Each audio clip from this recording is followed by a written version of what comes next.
Hi, this is Scott Garibay, and today we're going to talk about Star Trek Warp Onyx and campaign, and we're going to continue telling the story of Security Lieutenant Archibald, who was just promoted.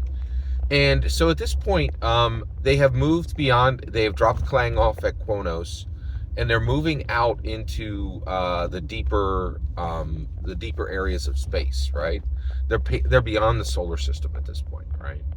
And they are using their warp engines. At this point, they're at warp 4. They're able to make warp 4, right? And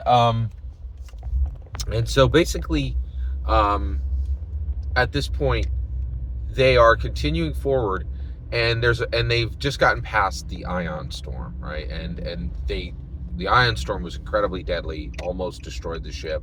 They were able to escape it. Well, at this point, on the bridge, they have a bridge crew meeting, and Captain Archer has in Science Lieutenant Rutger, right? So he comes in and he says, "Hey, I got some bad news." And he said, "I tried to talk to Captain Archer alone, but Captain Archer said that everyone needed to hear this.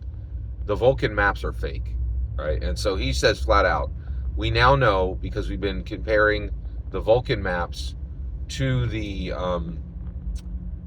maps we got from the Mars miners, who gave those maps to us in exchange for Eustace being transported from Mars to Saturn.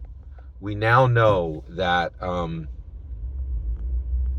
that the Vulcan maps are specifically leaving planets off of their maps, hiding them from us, from Earth's Starfleet, from Starfleet Earth ships, right?"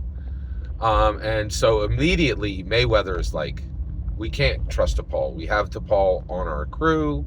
She's here, but she's part of this cover up, and the Vulcans are lying to us, and we know this now, right?" And so Captain Archer's like, "Well, one, she's part of our crew. You need to speak to her with respect.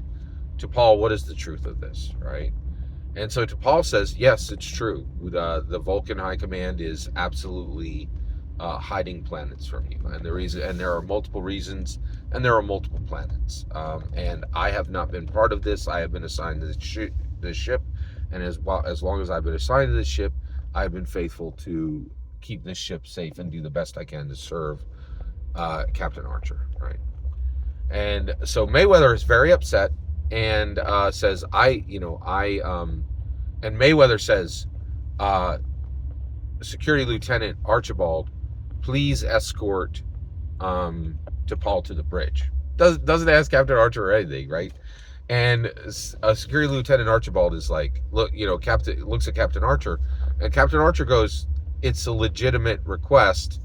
I want to go around." And so he does. He goes around, and they vote on who thinks TPol should be sent to the bridge, right? To the brig, to the prison, to the ship's prison. So they go around, and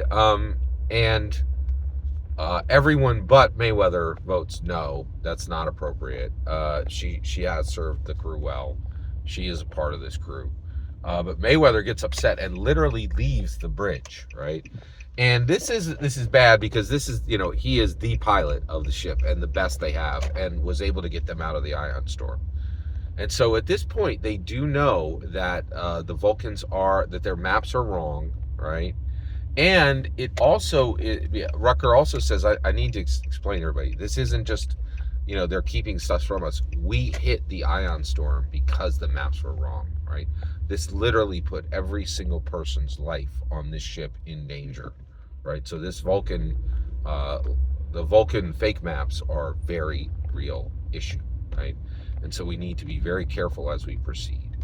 And so at this point, TPol is kept on. Mayweather is extremely upset with TPol, and Security Lieutenant Archibald is carrying out his duties by not putting TPol in the brig. Every single word you just heard is my humble opinion on Star Trek Adventures Warp Onyx campaign. The important part is when I hear your humble opinion. When you get in the comments and send your traffic. Please consider subscribing and have a fetch millennium.